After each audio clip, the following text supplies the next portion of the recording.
Good morning and Vande Mataram, children.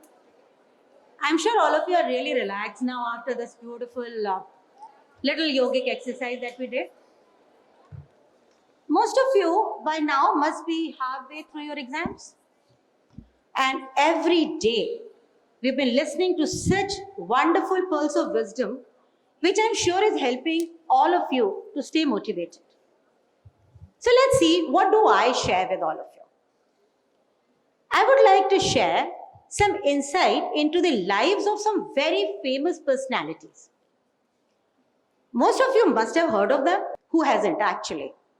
Dr. APJ Abdul Kalam, Sir Ramanujam, Alfred Nobel, Sushil Kumar, and the latest celebrity, Manoj Kumar Sharma. What do you think is common to all of them?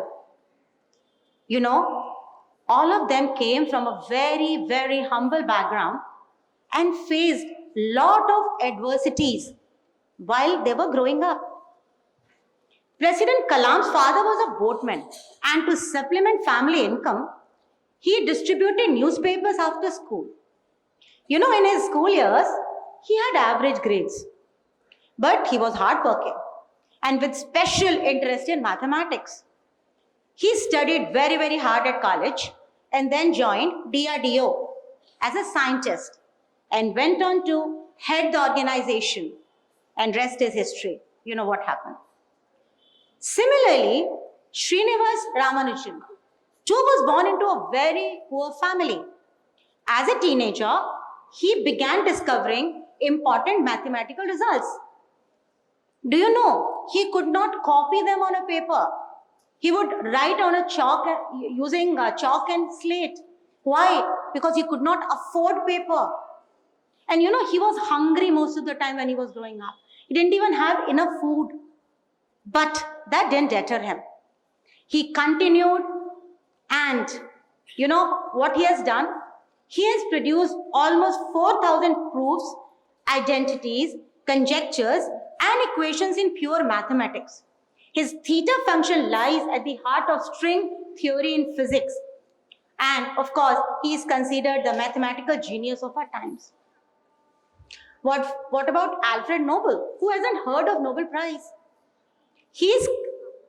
Nobel Prize is considered the highest honor in the world in the field of science, maths, literature, and so on.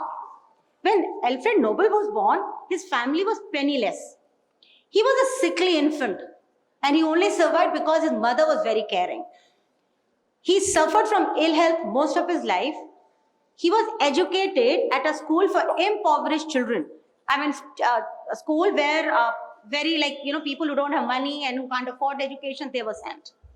And you all know what all he invented. He manufactured dynamite, the blasting cap, gelignite, and ballistite.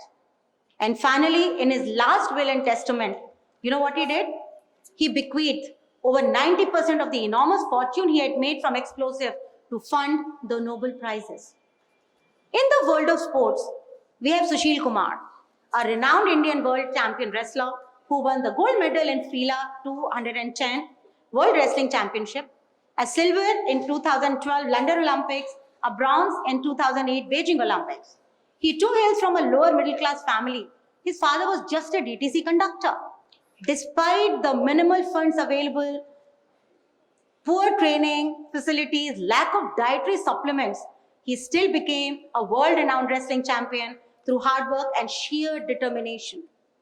And in the end, the 12th fail, DIG Manoj Kumar Sharma. I'm sure many of us have already seen the movie 12th Fail, which is actually getting rave reviews. He too came from an underprivileged background and failed class 12. Do you know why? Because that year, the whole school failed in class 12 because of the strictness at the center, they could not cheat. But did he give up? No. He did all kinds of work. He started running a temple service, worked in a library, even cleaned toilets for other people, walked dogs, did not give up. And you know, in the fourth attempt, he succeeded in civil services examinations, became an IPS, and now he's a DIG. Imagine, how did all of them succeed? Do you think it was easy for any one of them? But they did not give up on their dreams and tried till they found success. So finally, what do we learn from the lives of these people? Children, success and failure is just part of life. And success is not only, and failure is not only in your exams, it is in all facets of life. Failure teaches us how not to do it and find another way. कहते हैं ना, हारा वही जो लड़ा नहीं. We have to fight it out. Another thing, there is no shortcut. Hard work is the only way forward. You can restart at any point of life. And children, don't give up. Giving up is not an option. So, all the best for today and all the upcoming exams, and God bless you all. Thank you.